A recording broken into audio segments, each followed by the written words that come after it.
PM Modi ने एक बार फिर विपक्ष को चारों खाने चित कर दिया है। एक तरफ जहां पीएम मोदी का काम बोल रहा है, तो वहीं दूसरी तरफ विपक्ष के लोग हर मुद्दे पर राजनीतिक रोटियां सेक रहे हैं। यही वजह है कि देश के लोग पीएम मोदी के साथ खड़े हैं। दर्शकों, बीते 11 वर्षों में भारत दुनिया का सबसे बड़ा मोबाइल डेटा कंज्यूमर बना है। आज भारत दुनिया का दूसरा सबसे बड़ा मोबाइल मैन्युफैक्चरर है। आज दुनिया का तीसरा सबसे बड़ा स्टार्टअप इकोसिस्टम भारत का है। मेट्रो के मामले में भारत दुनिया के टॉप 3 नेटवर्क में शामिल हो गया है। देश में महंगाई काबू में है, लोग खुशहाल जीवन जी रहे हैं। एग्रीकल्चर प्रोडक्शन में नए रिकॉर्ड बने हैं, जिससे किसानों की आय बढ़ी है। दुनिया में दूध उत्पादन से लेकर जेनेरिक मेडिसिन में भारत नंबर 1 है। दुनिया में सबसे ज्यादा वैक्सीन आज भारत में बन रहे हैं। यही वजह है कि भारत आज दुनिया का सबसे तेजी से आगे बढ़ने वाला देश बन गया है। पिछले 2 दशक में पीएम मोदी ने देश को विकास की पटरी पर काफी तेज गति से दौड़ाया है। यही वजह है कि चुनाव दर चुनाव लोग बीजेपी का साथ दे रहे हैं। ऐसे में अब बंगाल में भी बीजेपी की एंट्री होने जा रही है। बंगाल में पहले चरण के चुनाव के दौरान कांग्रेस के नेता राहुल गांधी ने एक वीडियो जारी कर टीएमसी और ममता बनर्जी पर हमला बोला। राहुल गांधी ने वीडियो में कहा कि सिर्फ ममता बनर्जी की वजह से पश्चिम बंगाल में बीजेपी के लिए रास्ता खुला है। राहुल गांधी ने आगे कहा कि कांग्रेस पार्टी बीजेपी की विचारधारा से लड़ रही है। ऐसे में अब बीजेपी के लोग राहुल गांधी के इस वीडियो को शेयर कर ममता बनर्जी पर निशाना साध रहे हैं। राहुल गांधी के इस वीडियो को एक्स पर शेयर कर बीजेपी प्रवक्ता प्रदीप भंडारी ने लिखा है कि राहुल गांधी ने ममता बनर्जी को सांप्रदायिक बताया और कहा कि बंगाल में टीएमसी सरकार नाकाम रही है। बीजेपी की जीत की भविष्यवाणी करने के मामले में राहुल गांधी कभी गलत नहीं होते। दर्शकों, एक तरफ बंगाल में बीजेपी की जबरदस्त लहर दिख रही है, वहीं कांग्रेस बंगाल की चुनावी लड़ाई से पूरी तरह गायब है। हावड़ा में पीएम मोदी के भव्य रोड शो का वीडियो एक्स पर शेयर कर प्रदीप भंडारी ने लिखा है कि प्रधानमंत्री नरेंद्र मोदी जी ने हावड़ा में एक विशाल रोड शो किया। ये उत्साह बदलाव के लिए है। बंगाल बीजेपी चाहता है, बंगाल पीएम मोदी को चाहता है। दर्शकों, बंगाल में पीएम मोदी के रोड शो और रैलियों में उमड़ रही भीड़ को देखकर लग रहा है कि इस बार बंगाल बदलाव के मूड में है। वहीं पश्चिम बंगाल और तमिलनाडु विधानसभा चुनाव में गुरुवार को बम्पर वोटिंग हुई। बंगाल की 294 सीटों में से 152 सीटों पर पहले फेज में लगभग 90% मतदान हुआ। वहीं तमिलनाडु की सभी 234 सीटों पर रिकॉर्ड 42.24% वोटिंग हुई। दोनों राज्यों के इतिहास में पहली बार सबसे ज्यादा वोटिंग हुई है।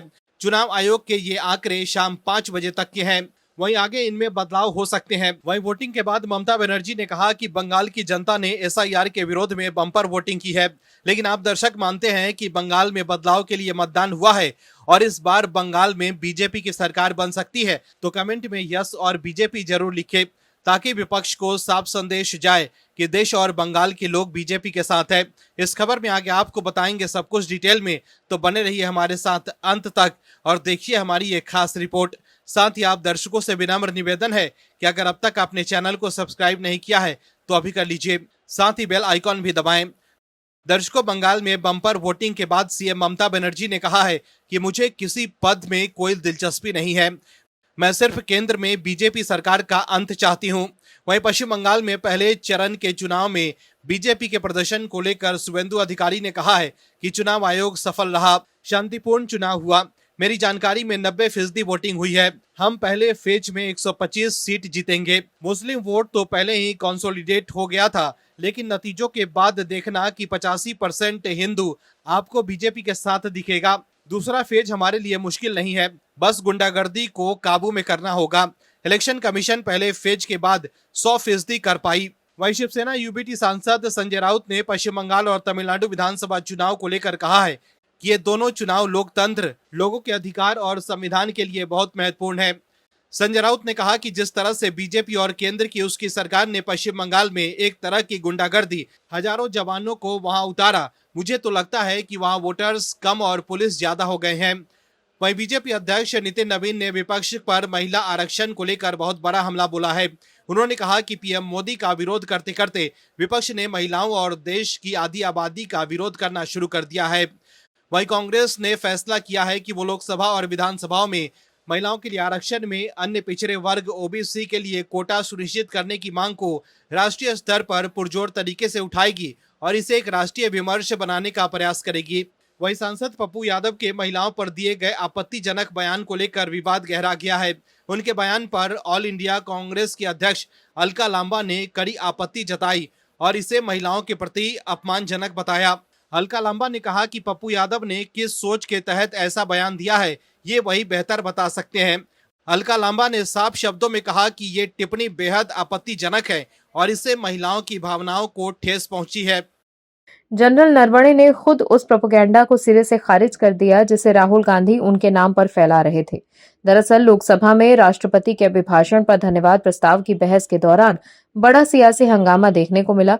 कांग्रेस नेता राहुल गांधी ने चीन के मुद्दे पर पूर्व सेना प्रमुख जनरल मनोज मुकुंद नरवणे की एक किताब का जिक्र किया था, लेकिन जैसे ही राहुल गांधी ने इस किताब का हवाला दिया, सत्ता पक्ष ने कड़ा विरोध दर्ज कराया। रक्षा मंत्री राजनाथ सिंह और गृह मंत्री अमित शाह ने कहा कि जिस किताब का उल्लेख किया जा रहा है वो अभी प्रकाशित ही नहीं हुई है और नियमों के तहत उसका जिक्र सदन में नहीं किया जा सकता। इस तकरार के चलते सदन की कार्यवाही बार बार बाधित हुई और करीब 4 घंटे तक संसद का कामकाज ठप रहा। बाद में राहुल गांधी ने यह आरोप लगाया कि पूर्व सेना प्रमुख नरवणे ने दावा किया कि पीएम मोदी ने उन्हें अकेला छोड़ दिया, लेकिन अब नरवणे ने खुद कहा है कि मुझे अपना काम करने के लिए पूरी आजादी दी गई थी। पूरी आजादी मिलने का मतलब ये नहीं है कि मैं अकेला था। ये सशस्त्र बलों पर सरकार के भरोसे और इस विश्वास को दिखाता है कि वो सही फैसला लेंगे। वहीं राहुल गांधी जो लोकसभा में किताब लहरा रहे थे और कह रहे थे कि ये पूर्व सेना प्रमुख नरवणे की किताब है जो वो पीएम मोदी को देना चाहते हैं, लेकिन अब न्यूज 18 के एक प्रोग्राम में न्यूज एंकर रूपिका लियाकत के साथ बातचीत के दौरान एमएम नरवणे ने कहा कि किताब कहां से लहराई जा रही थी जो मैंने खुद नहीं देखी। दरअसल पूर्व सेना प्रमुख जनरल एमएम नरवणे की नई किताब आई है। वहीं अब नरवणे ने गुरुवार को कहा है कि इस साल की शुरुआत में उनकी पिछली किताब 4 स्टार्स ऑफ डेस्टिनी को लेकर जो विवाद हुआ था वो उसके साथ नाइंसाफी थी। उन्होंने CNN न्यूज 18 से कहा है कि मेरे साथ नाइंसाफी थी क्योंकि मुझे लगा कि मुझे एक ऐसे विवाद में घसीटा जा रहा है जिसे मैंने शुरू ही नहीं किया। देश में देखने के लिए और भी कई जरूरी मुद्दे हैं। सरकार को सेना पर भरोसा है। अपनी नई किताब the curious and the classified unearthing military myths and mysteries में नरवणे भारत के सशस्त्र बलों से जुड़ी कुछ सबसे दिलचस्प और कम ज्ञात कहानियों से पर्दा उठाने की कोशिश करते हैं। प्रकाशक रूपा पब्लिकेशंस के अनुसार ये किताब नरवणे तब एक राजनीतिक विवाद में घिर गए थे जब लोकसभा में विपक्ष के नेता राहुल गांधी ने उनके अप्रकाशित संस्मरण के कुछ अंशों का हवाला देकर 2020 के भारत चीन गतिरोध से निपटने के तरीके को लेकर केंद्र सरकार की आलोचना की थी। वहीं 2020 में पूर्वी लद्दाख में LAC पर जो कुछ भी हुआ उसके बारे में पूर्व आर्मी चीफ ने कहा कि एक विस्तृत गाइडलाइन है जिसके तहत भारतीय सेना ने एक ऑपरेशन चलाया। इस पर विवाद खड़ा करने वालों को उन्होंने ये कहकर मुंहतोड़ जवाब दिया, तो देखा आपने कैसे पूर्व सेना प्रमुख नरवणे की अप्रकाशित किताब वाले मुद्दे पर भी राहुल गांधी एक्सपोज हो गए हैं और पूर्व सेना प्रमुख जनरल नरवणे ने यह मुद्दा भी राहुल गांधी से छीन लिया। जिस मुद्दे पर राहुल गांधी ने लोकसभा में इतना बवाल मचाया था उस मुद्दे पर भी वो बैकफुट पर आ गए हैं।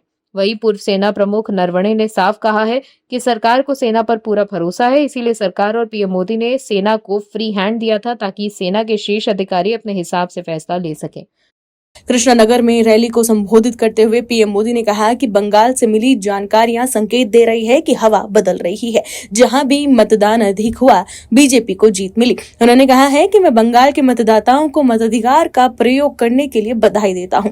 पीएम मोदी ने कहा कि बीजेपी एनडीए की विजय का परचम आपको पूरी शक्ति से लहराना है। 4 मई को बंगाल में भी भाजपा की विजय का जश्न भी होगा और मिठाई भी बटेगी और झालमुड़ी भी बांटी जाएगी। झालमुड़ी ने भी कुछ लोगों को झन्नाटेदार झटका दिया है। पीएम मोदी ने कहा कि झालमुड़ी मैंने खाई लेकिन झाल टीएमसी को लग गई है। यहाँ तो टीएमसी के विधायकों, मंत्रियों, लोकल नेताओं और इनके सिंडिकेट के खिलाफ इतना गुस्सा है कि कई जिलों में टीएमसी का खाता तक नहीं खुलेगा। वहीं दूसरी तरफ बंगाल में बीजेपी की जीत देख कपिल सिब्बल को भी झाल लग रही है। मध्यप्रदेश को पश्चिम बंगाल में पहले चरण की वोटिंग को लेकर कपिल सिब्बल ने निर्वाचन आयोग पर हमला किया है। कपिल सिब्बल ने चुनाव आयोग पर पश्चिम बंगाल में मतदाताओं को उनके अधिकार से वंचित रखने का प्रयोग करने का आरोप लगाया और पूछा है कि चुनाव कराया ही क्यों जा रहे हैं। कपिल सिब्बल ने मुख्य निर्वाचन आयुक्त ज्ञानेश्वर कुमार पर भी निशाना साधते हुए तंज किया कि उन्हें तो पद्म भूषण से सम्मानित किया जाना चाहिए। कपिल सिब्बल ने एक्स पर पोस्ट करते हुए ये लिखा है कि निर्वाचन आयोग पश्चिम बंगाल चुनाव मताधिकार छीनने का एक प्रयोग है। मुख्य निर्वाचन आयुक्त को पद्म भूषण से सम्मानित किया जाना चाहिए। मेरा सवाल, चुनाव कराया ही क्यों जा रहे हैं? दर्शकों, बंगाल में पहले चरण के मतदान को लेकर सियासी मुकाबला बेहद ध्रुवीकृत होता दिखा। इस चुनावी परिदृश्य में भ्रष्टाचार और रोजगार जैसे मुद्दे पीछे छूटते नजर आ रहे हैं। वहीं पहचान, नागरिक और मतदाता सूची से नाम हटाए जाने का विवाद राजनीतिक बहस के केंद्र में है। वहीं इससे पहले बुधवार को कपिल सिब्बल ने मुख्य निर्वाचन आयुक्त ज्ञानेश्वर कुमार पर पश्चिम बंगाल विधानसभा चुनाव में बीजेपी को जीत दिलाने के लिए उसके साथ मिलकर काम करने का आरोप लगाया था। कपिल सिब्बल ने दावा किया था कि वो राष्ट्रीय शर्म बन चुके हैं। सिब्बल ने पश्चिम बंगाल विधानसभा चुनाव के लिए सुरक्षा कर्मियों की बड़े पैमाने पर तैनाती को लेकर भी बीजेपी के नेतृत्व वाली केंद्र सरकार और निर्वाचन आयोग पर हमला बोला। दर्शकों, इस बार विपक्ष के नेताओं को भी ये लग रहा है कि बंगाल में बीजेपी की सरकार बन सकती है। इसलिए माहौल को देखकर सिब्बल चुनाव आयोग पर ठिकड़ा फोड़कर अभी से ही हार के बाद के लिए बहाने ढूंढ रहे हैं।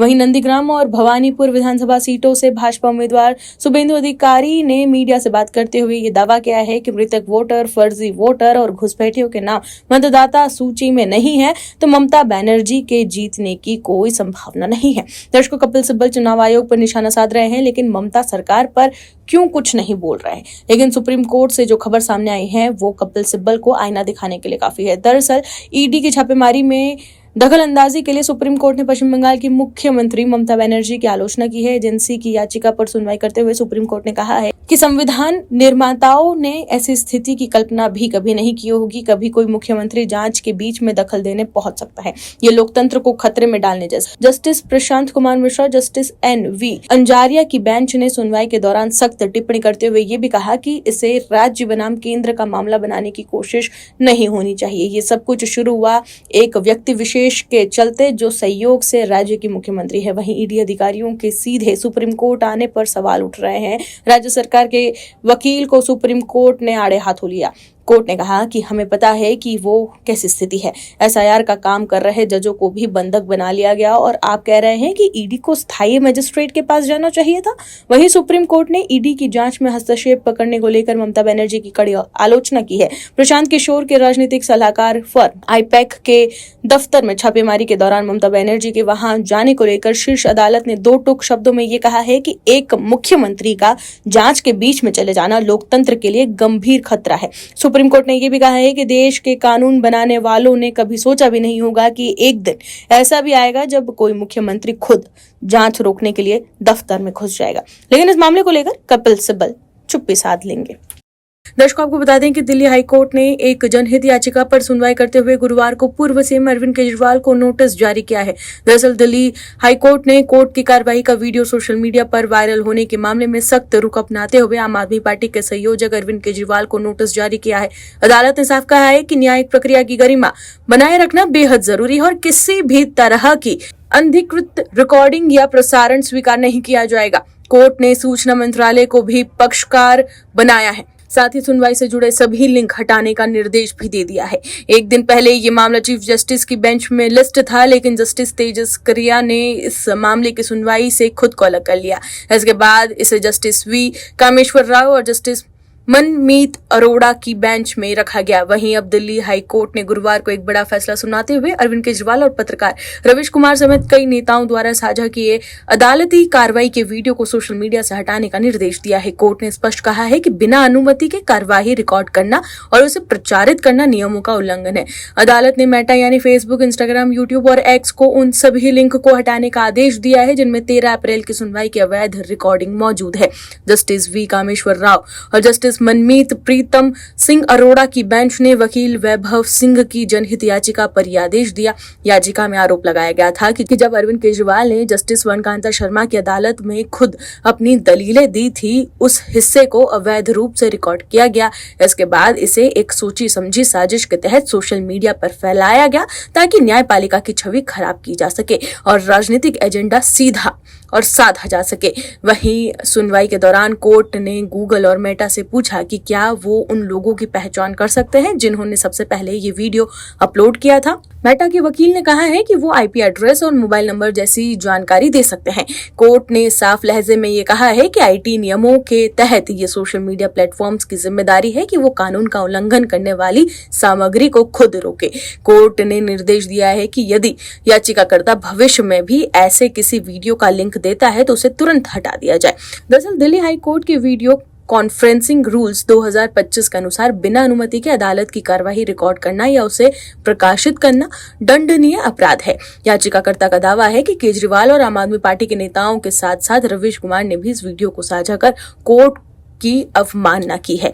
ये मामला 13 अप्रैल का है, जब केजरीवाल ने जज से केस से हटने की मांग की थी, लेकिन जस्टिस वर्णकांता शर्मा ने केजरीवाल के सभी आरोपों को जवाब देते हुए ये साफ कर दिया कि केस से अलग होकर वो पीछे हटने वाली नहीं है।